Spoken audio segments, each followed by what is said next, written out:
here we are. This is Sex Love Psychedelics, and I'm your host, Dr. Kat, bringing you psychosexual conversations that will leave you intellectually turned on and hungry for more. That makes me think of, all of this, you keep referencing the body and the body's reactions and slowing things down and grounding, putting feet into the earth.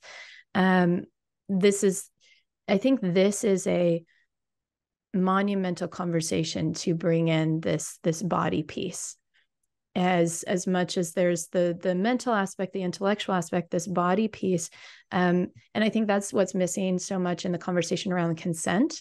And this idea of consent is this intellectual concept of yes or no. You say no, it's a yes or no. But there's a whole body reaction around consent that we can say yes when it's a no, or the body has a tense or startle reaction, and that's a big no of consent in the body. And how do you see that in the work that you do with the tender touch, and how do you get people to really understand that concept on an embodied level? I appreciate you bringing like three really big topics for me, at least. Consent being one of them, mm-hmm. The body, mm-hmm. And how do I bring in that awareness of what I call balance to navigating that space, and when the body's saying no, the voice is saying yes. I think one of the things I'll mention around the body first, mm-hmm. is we are still uncovering the magnitude of how much our body is holding. I love the current thinking that we are able to track, because I can feel it. A lot of us can feel it. I can hear it when I hear songs of my ancestors. I can hear them. I'm going to clear my throat for a second.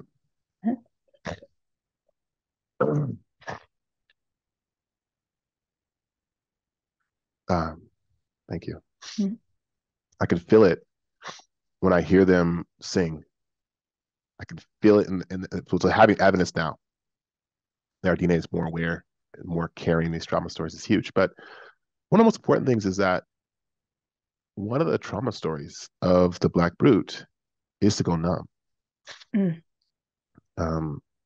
Is that oftentimes a lot of the men that I work with don't feel unless they're lifting weights, and they get sore, like tremendous amounts of pressure on their body. Go, I feel my chest, my arms, I feel sore, I got lactic acid. They can talk about it that way.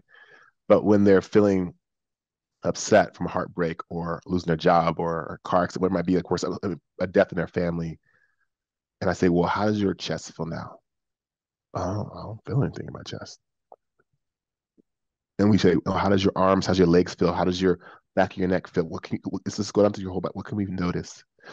And what I find is that when we start to slow down, again, this is the theme I said, slowing down is like the medicine, is that early on, the subtle pieces become, I feel like, I don't know, people that work in like physical therapy, people that have like major accidents, and they're trying to get someone's finger to move after a stroke or accident or something. And you might see someone that does this for a living, they see someone's finger just barely move, and they're like, yes, your finger moved 2 weeks. I feel like I do a lot of that in this work, where some brother's like, I think I feel something in my throat a little bit.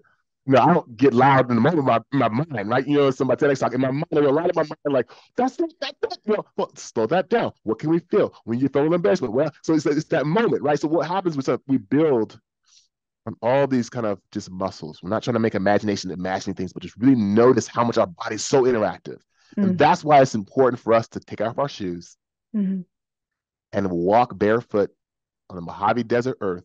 That's rocks and sand and nothing really pokey, but just allowing the soles of your feet to feel all kinds of stimulations, because it echoes through the entire body, not only the grounding part of it. And so what we'll say is, like, you have rubber shoes on, you have the Nikes, whatever, and you got those on, and that's a barrier. That's almost symbolic for our trauma stories, our kicks that we love so much. That's almost, when we take those shoes off, you go, that difference you feel when your feet touch the earth, it's your whole nervous system.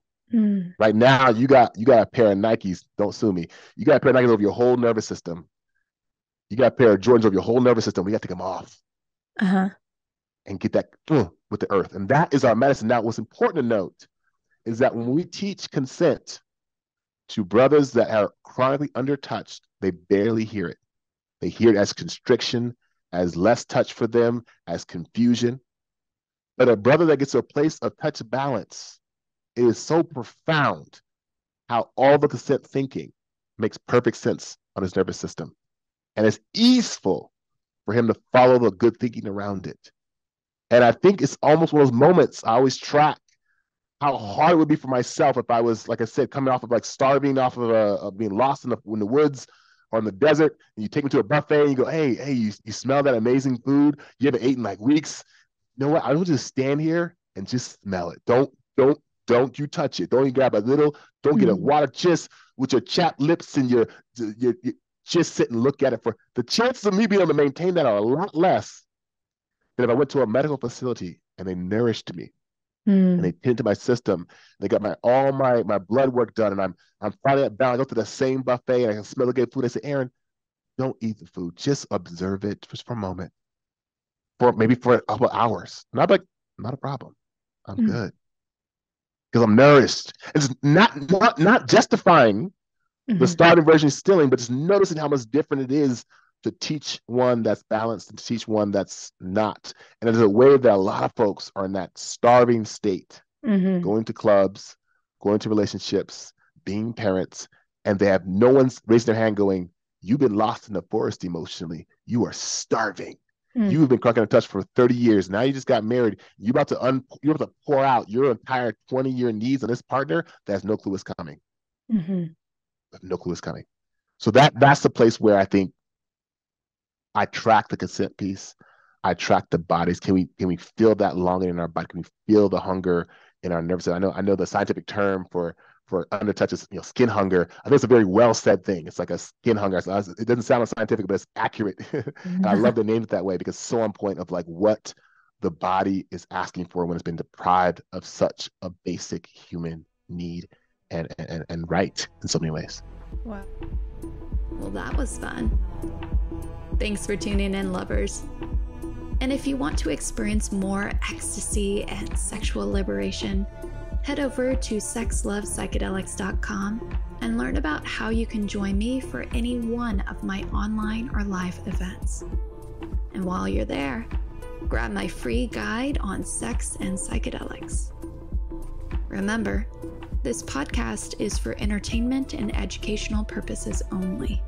Please contact your healthcare provider and local law before pursuing any of the products or psychedelics discussed.